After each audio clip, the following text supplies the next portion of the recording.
जरा सोचो, तुम एक ऐसे मोड़ पर खड़े हो जहां दो आवाजें तुम्हारे जहन में गूंज रही हैं। एक कहती है अच्छे से पढ़ो, एक सिक्योर जॉब मिल जाएगी, और दूसरी धीरे से कहती है पैसे के लिए काम मत करो, पैसे को अपने लिए काम करना सिखाओ। अब बताओ तुम कौन सा रास्ता चुनोगे? एक रास्ता है कंफर्ट का और दूसरा फ्रीडम का। यह कहानी सिर्फ एक किताब नहीं है, यह है mindset revolution. Two dads, two paths, दो सोचें, दो रास्ते, लेकिन मंजिल सिर्फ एक, सच्ची फाइनेंशियल इंडिपेंडेंस। अब जरा खुद से पूछो, क्या तुम पैसे के पीछे भाग रहे हो या फिर पैसे को कंट्रोल करना सीख रहे हो? इस बुक ने दुनिया भर के लाखों लोगों की जिंदगी बदली है। अब बारी तुम्हारी है। Welcome back to book encyclopedia, जहां हम दुनिया की सबसे पावरफुल किताबों में छिपे लाइफ चेंजिंग सबक आपके लिए खोलते हैं। आज हम बात कर रहे हैं एक ऐसी किताब की जो पर्सनल फाइनेंस की दुनिया में एक रेवोल्यूशन है, rich dad poor dad by Robert T Kiyosaki. लेकिन ये सिर्फ पैसे की किताब नहीं है, ये दो पिताओं की कहानी है। एक ने सिखाया कि पैसे के लिए कैसे काम करना है और दूसरे ने सिखाया कि पैसे को हमारे लिए कैसे काम करवाना है। और इन दोनों के बीच का फर्क, वही फर्क कियोसाकी की जिंदगी बदल देता है। इसलिए वीडियो के एंड तक जरूर बने रहिए, क्योंकि जब आप इन प्रिंसिपल्स को समझ जाओगे तो पैसों के साथ आपका रिश्ता हमेशा के लिए बदल जाएगा। अगर अब तक आपने सब्सक्राइब नहीं किया तो अभी करो, वीडियो को लाइक करो और कमेंट में ज़रूर बताओ कि ये किताब आपके सोचने के तरीके को कैसे बदलती है। तो चलिए शुरू करते हैं। The two fathers concept. Robert Kiyosaki की परवरिश दो बिल्कुल अलग सोच रखने वाले पिता तुल्य लोगों के बीच हुई। उनके बायोलॉजिकल फादर एक पढ़े लिखे, सम्मानित और मेहनती इंसान जो हमेशा जॉब सिक्योरिटी, स्टेडी इनकम और ट्रेडिशनल एजुकेशन में विश्वास रखते थे। यही थे उनके पुअर डैड। दूसरे थे उनके दोस्त माइक के पिता, एक बिजनेसमैन, इन्वेस्टर और बिना कॉलेज की डिग्री के भी बहुत अमीर। यही थे उनके रिच डैड।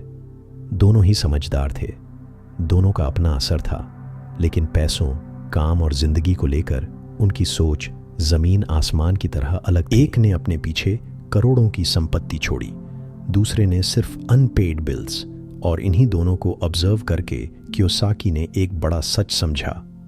अमीर होना इस बात पर निर्भर नहीं करता कि आप कितना कमाते हैं, बल्कि इस पर कि आप कैसे सोचते हैं।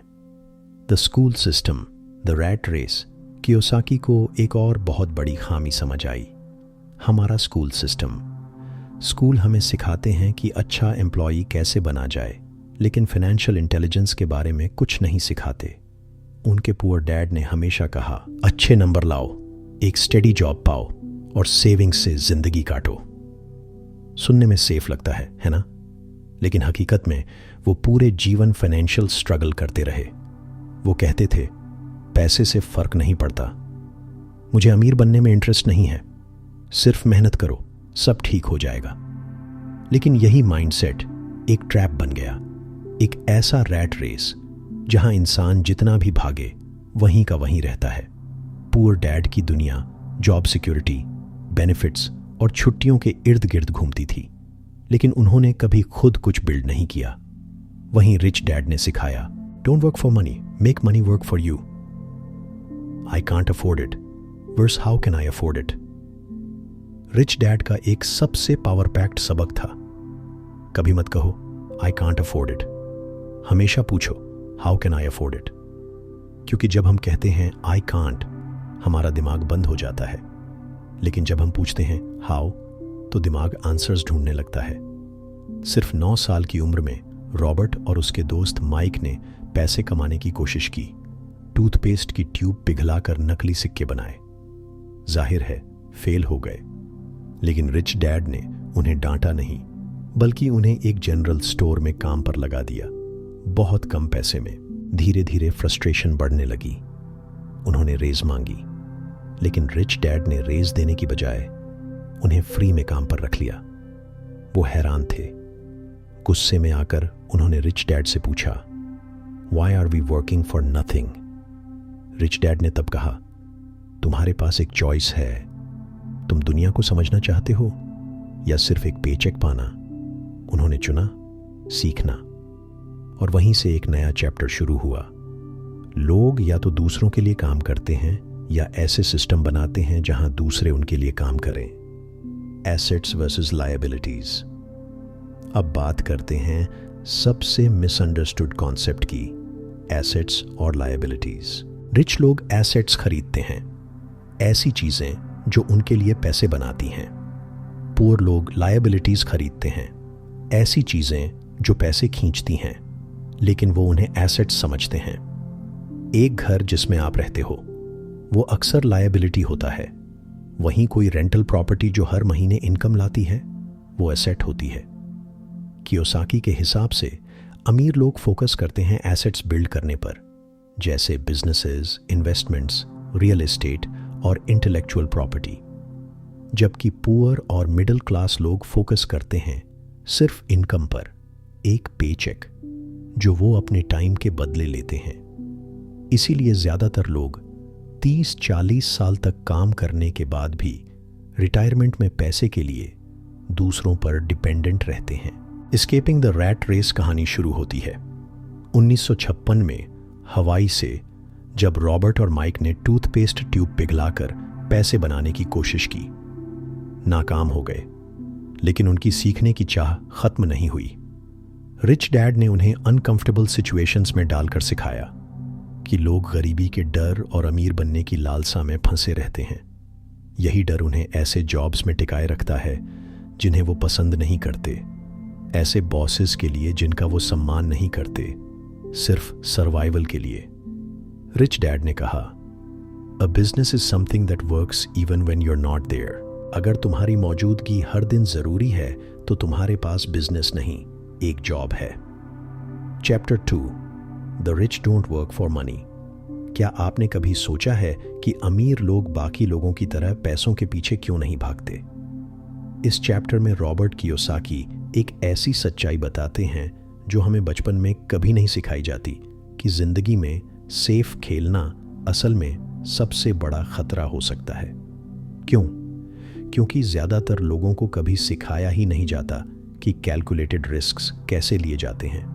उन्हें सिर्फ इतना सिखाया जाता है कि फेलियर से बचो, सिक्योर रहो और पैसों से डरना सीखो। और यही डर, the fear of not having enough, गरीब और मिडिल क्लास लोगों को एक ऐसे साइकिल में फंसा देता है जहां वो और ज्यादा मेहनत करते हैं ताकि ज्यादा कमा सकें, लेकिन और ज्यादा फंस जाते हैं। उनकी desire to get rich ironic तरीके से वही वजह बन जाती है जिसकी वजह से वो कभी अमीर नहीं बन पाते।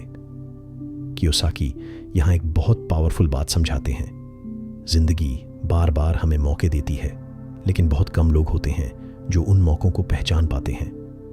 और वो कम लोग, वो अलग सोचते हैं। वो पैसों के पीछे भागने में बिजी नहीं रहते।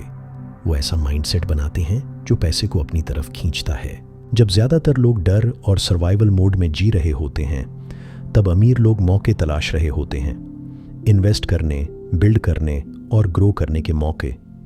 और जब वो मौके आते हैं तो वो हेजिटेट नहीं करते, वो एक्शन लेते हैं। इस चैप्टर का सबसे मजबूत संदेश यही है, और शायद पूरे बुक का भी। Money works 24 hours a day, even when you sleep, even across generations. अब जरा सोचिए, अगर आप पैसे के लिए काम कर रहे हैं तो इसका मतलब ये है कि कंट्रोल किसी और के पास है, आपका बॉस, आपका एम्प्लॉयर या आपकी कंपनी। लेकिन अगर आपने सीख लिया कि पैसे को अपने लिए कैसे काम पर लगाना है, तो सारा कंट्रोल आपके पास आ जाता है। अब आप टाइम को पैसे के लिए ट्रेड करना बंद कर देते हैं और फ्रीडम बनाना शुरू करते हैं।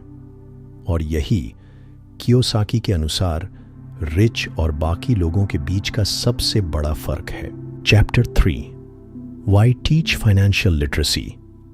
ये चैप्टर एक कड़वी सच्चाई सामने लाता है। आप बहुत ज्यादा कमा सकते हैं और फिर भी गरीब रह सकते हैं। क्यों? क्योंकि इनकम और वेल्थ एक ही चीज नहीं है। आपकी असली दौलत आपके एसेट्स में होती है, ऐसे चीजें जो तब भी पैसे लाती हैं जब आप काम नहीं कर रहे होते। सोचिए जरा, एक नई कार, लायबिलिटी। एक बड़ा मकान जिसमें भारी मॉर्गेज है, लायबिलिटी। आपका नया फोन बिल्कुल एसेट नहीं। रिच डैड ने इसे बेहद सिंपल बनाया। एसेट्स यान वो चीजें जो आपकी जेब में पैसे डालती हैं। लायबिलिटीज शान वो चीजें जो आपकी जेब से पैसे निकालती हैं। चौंकाने वाली बात है कि कितने लोग लायबिलिटीज खरीदते हैं यह सोचकर कि वो वेल्थ बना रहे हैं, सिर्फ इसलिए क्योंकि उनकी इनकम ज्यादा हो रही है। कियोसाकी बताते हैं कि स्कूल हमें पढ़ना, लिखना, इक्वेशन सॉल्व करना सिखाते हैं, लेकिन फाइनेंशियल स्टेटमेंट्स पढ़ना नहीं। तो अमीर लोग क्या अलग करते हैं? वो ऐसे एसेट्स बनाते हैं जैसे रेंटल प्रॉपर्टीज, स्टॉक्स और इन्वेस्टमेंट्स, रॉयल्टीज, ऐसे बिजनेसेस जो उनके बिना भी चलते हैं। Real life example, Warren Buffett. वो किसी जॉब से अमीर नहीं बने, उन्होंने एसेट्स एक्यूमुलेट किए जो धीरे धीरे उनकी वेल्थ को बढ़ाते गए। बॉटम लाइन, अगर आपको अमीर बनना है तो सबसे पहले एसेट्स बनाइए। Chapter 4, mind your own business. क्या आपने कभी सुना है माइंड योर ओन बिजनेस? इस चैप्टर में कियोसाकी इसे लिटरली लेने को कहते हैं। जब ज्यादातर लोग अपनी सैलरी, प्रमोशंस और जॉब सिक्योरिटी पर फोकस करते हैं, तब रिच लोग एक बिल्कुल अलग गेम खेल रहे होते हैं।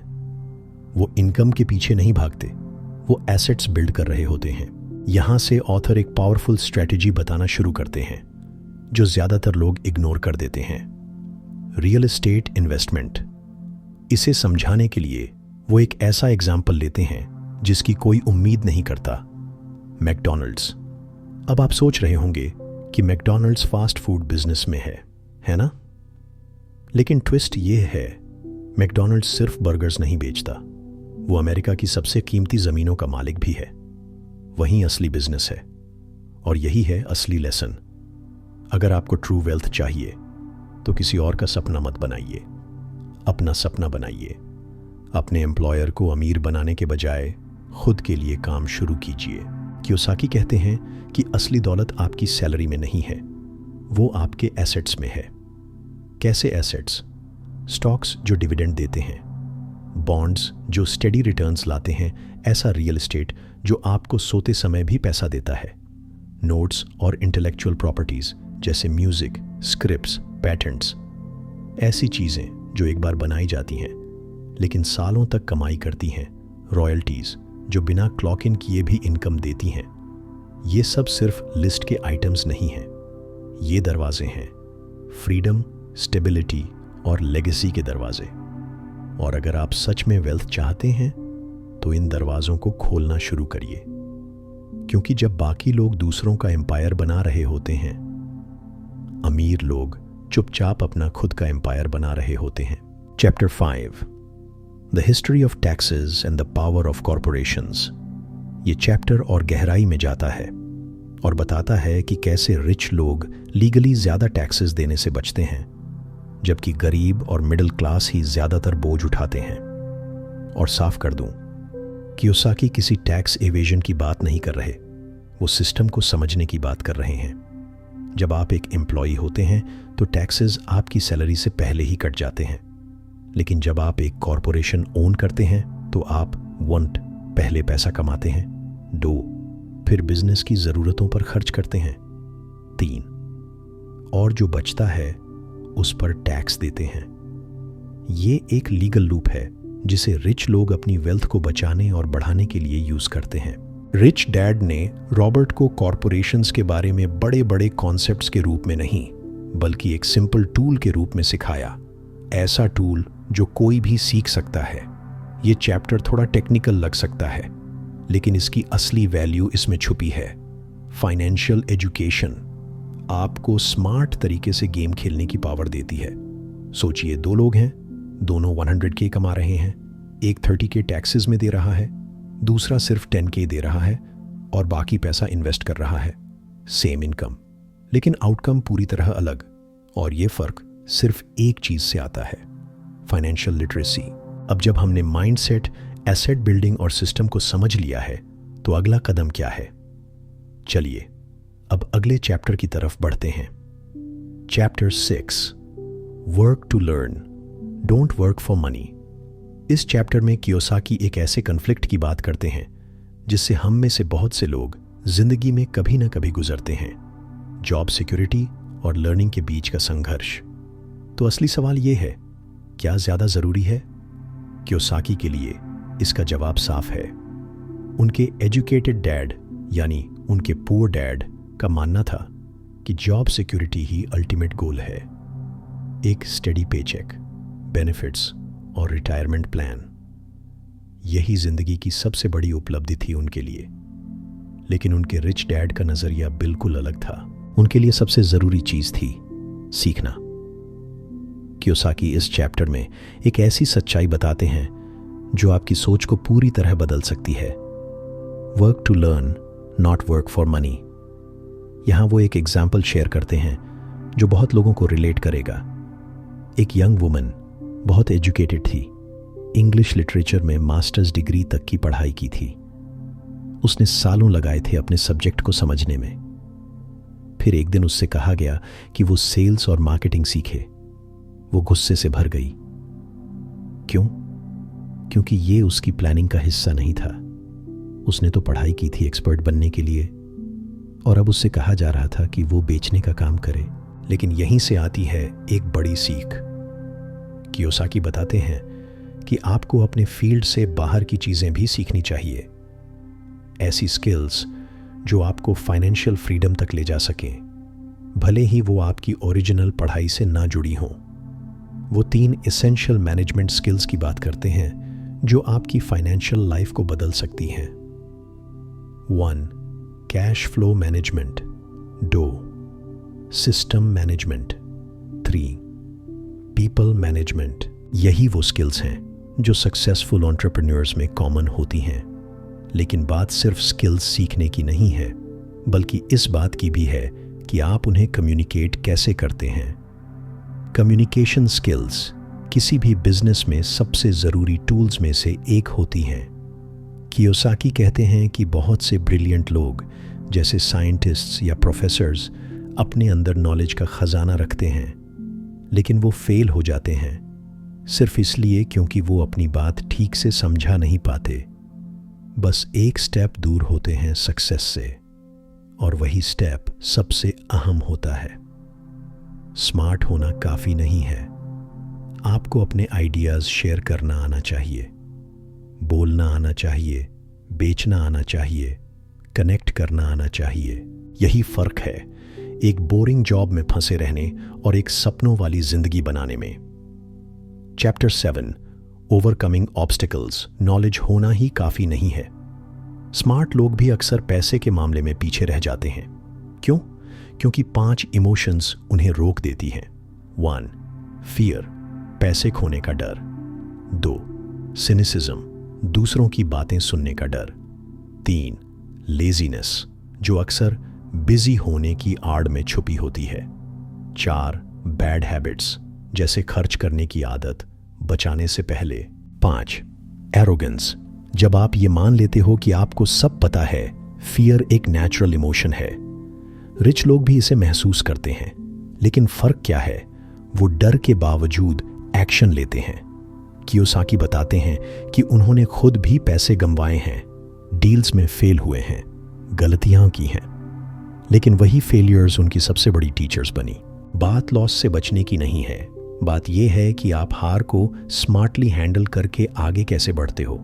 सोचो इलॉन मस्क को, उसके वेंचर्स कई बार फेल हुए, लेकिन फिर भी उसने अपने विजन पर भरोसा रखा। रिच डैड हमेशा यही माइंडसेट सिखाते थे। सच्चाई ये है, courage is more profitable than caution. अगर आप फाइनेंशियल ग्रोथ चाहते हो तो अपने इमोशंस का सामना करना होगा, उन्हें इग्नोर करने से नहीं चलेगा। Chapter 8, getting started. अब तक आप शायद सोच रहे होंगे, ठीक है, तो शुरू कैसे करें? कियोसाकी 10 आसान और प्रैक्टिकल स्टेप्स बताते हैं जो आपकी फाइनेंशियल जर्नी शुरू करने में मदद करेंगे। 1. एक क्लियर गोल सेट करें, आपको रिच क्यों बनना है। 2. सोच समझकर चुनें कि आप किसकी सुन रहे हैं, ब्रोक दोस्तों की सलाह से बचें। 3. किसी एक फील्ड में मास्टरी हासिल करें, चाहे स्टॉक्स हो, रियल एस्टेट हो या बिजनेस। 4. खुद को पहले पे करें, खर्च से पहले बचत करें। 5. एजुकेशन पर पैसा खर्च करें, किताबें, mentors, courses. 6. Strong financial habits बनाएं, जैसे बजटिंग और एनालिसिस। 7. हीरोज चुनें, वो लोग जिनकी सक्सेस से आप सीख सकें। 8. सिखाइए, तभी आप और सीखेंगे। जब आप नॉलेज शेयर करते हैं तो समझ और गहरी होती है। 9. पैसे पर फोकस मत करो, वैल्यू क्रिएट करने पर करो। 10. एक्शन लो। दुनिया ड्रीमर्स को नहीं, डूअर्स को रिवॉर्ड देती है। परफेक्ट प्लान की ज़रूरत नहीं है, ज़रूरत है डेली कंसिस्टेंट एक्शन की, चाहे वो डर के साथ ही क्यों ना शुरू हो। Chapter 9, getting started, reshaped. Gold हर जगह है, लेकिन ज़्यादातर लोग उसे देख ही नहीं पाते। इस चैप्टर में कियोसाकी बताते हैं कि असली वेल्थ पाने का सीक्रेट क्या है, और ये किसी हाई पेइंग जॉब या बड़ी सैलरी से नहीं जुड़ा होता। असल सीक्रेट है अपॉर्चुनिटीज़ को देखना सीखो। लेकिन शुरुआत कहाँ से करें? कियोसाकी एक पावरफुल टिप देते हैं। अपने करंट हालात से बड़ा कोई रीज़न खोजो, कोई ऐसा मकसद जो इतना स्ट्रांग हो कि वो तुम्हें डर और लिमिटेशन से बाहर निकलने के लिए मजबूर कर दे। ये है फाइनेंशियल टैलेंट को जगाने का रास्ता। तो शुरुआत कैसे करें? एक साफ सुथरा स्ट्रांग पर्पस चुनिए अपनी जिंदगी के लिए। वही पर्पस आपकी मोटिवेशन बनेगा, जो हर कदम को मीनिंगफुल बनाएगा। वो कहते हैं, अपने आसपास के लोगों पर ध्यान दो। वो लोग जो आपको पैसे की बात सोचने पर मजबूर करते हैं, वैल्यूएबल चीजें सिखाते हैं, उन्हीं के साथ रहो। क्यों? क्योंकि आप वही बनते हो जिनके साथ समय बिताते हो। कियोसाकी कहते हैं कि किसी एक फील्ड में डीप स्टडी करो, लेकिन वहीं रुक मत जाओ। कंफर्ट जोन से बाहर निकलो, नई चीजें सीखो, नए सब्जेक्ट्स एक्सप्लोर करो और खुद को लगातार एक्सपैंड करते रहो। और एक और जरूरी बात, एक हीरो बनाओ। हाँ, ऐसा रोल मॉडल जो आपको इंस्पायर करे, जिससे आप सोचो, अगर ये कर सकता है तो मैं क्यों नहीं। फिर वो एक सीधी और काम की बात कहते हैं, खुद को पहले पे करो। सुनने में आसान लगता है, पर ज्यादातर लोग इसे इग्नोर कर देते हैं। वो पहले बिल्स, एक्सपेंसेस, लोन्स सब चुका देते हैं और खुद में कुछ इन्वेस्ट ही नहीं करते। कियोसाकी कहते हैं, अगर आप अपनी वैल्यू नहीं पहचानोगे तो कोई और क्यों करेगा। वो 3 चीजों को मैनेज करने की बात करते हैं जो आपकी सक्सेस तय करती हैं। 1. Cash flow. 2. People. 3. Personal time और उनकी एक गहरी मान्यता, the more you learn the more you earn. लेकिन एक वार्निंग भी है, कभी ये मत सोचो कि आप सबसे ज्यादा जानते हो। कभी कभी सबसे अच्छा तरीका होता है दूसरों की स्ट्रेंथ्स को लेवरेज करना, और जेनरोसिटी हमेशा काम आती है। अगर आप दिल खोल कर देते हो तो ये दुनिया आपको किसी ना किसी रूप में लौट आकर जरूर देती है। कियोसाकी कहते हैं, अगर कोई चीज काम नहीं कर रही है तो उसे करना बंद कर दो। अपनी एनर्जी उन स्ट्रैटेजीज में मत लगाओ जो कहीं नहीं जाती। नई आइडियाज अडॉप्ट करो, उन लोगों से सीखो जो वहां पहुंच चुके हैं जहां आप पहुंचना चाहते हो। और सबसे बड़ा मैसेज, लर्निंग कभी रुकनी नहीं चाहिए। बुक्स खरीदो, सेमिनार्स अटेंड करो, कोर्सेज लो, खुद पर इन्वेस्ट करो, क्योंकि असली सफलता सिर्फ एसेट से नहीं, माइंडसेट और लर्निंग से आती है। चैप्टर के अंत में वो 4 मेजर टेकअवेज देते हैं। येन, work to learn, not just to earn. Sales, investing, leadership और कम्युनिकेशन जैसी स्किल्स सीखो। 2. इनकम जनरेटिंग एसेट्स बनाओ, ना कि खर्च बढ़ाने वाले liabilities. 3. Financial education is freedom. School आपको पैसे के बारे में नहीं सिखाएगा, वो खुद आपको सीखना होगा। 4. Mindset money. अगर सोच रिच है तो पैसे की कमी भी आपको रोक नहीं सकती। कियोसाकी एक जबरदस्त मैसेज के साथ खत्म करते हैं, आपके पास 2 सबसे बड़ी गिफ्ट्स हैं, आपका माइंड और आपका टाइम। आप इनके साथ क्या करते हो, वही आपकी जिंदगी का फ्यूचर तय करता है। अगर इस कहानी ने तुम्हारे सोचने का नजरिया बदला है तो इसे अपने तक सीमित मत रखो। थोड़ा प्यार दिखाने के लिए लाइक बटन दबाओ, और ऐसे ही लाइफ चेंजिंग बुक समरीज के लिए बुक एनसाइक्लोपीडिया को सब्सक्राइब करो। कोई ऐसा है जिसे यह सुनना ज़रूरी है तो इस वीडियो को उनके साथ शेयर ज़रूर करो। कुछ कहना चाहते हो? अपने विचार कमेंट्स में लिखो। मैं हर एक कमेंट खुद पढ़ता हूं। अगर रिच डैड पुअर डैड ने तुम्हें पैसे को लेकर अलग सोचने की समझ दी तो द साइकोलॉजी ऑफ मनी तुम्हें और भी गहराई में ले जाएगा। बात इस पर नहीं है कि तुम कितना कमाते हो, असली बात है कि तुम जो है उसे कैसे समझते हो। अब क्लिक करो और जानो पैसे, सोच और स्मार्ट डिसीजन से जुड़ी छुपी हुई सच्चाइयां। पैसे को लेकर तुम्हारा माइंडसेट अब हमेशा के लिए बदलने वाला है।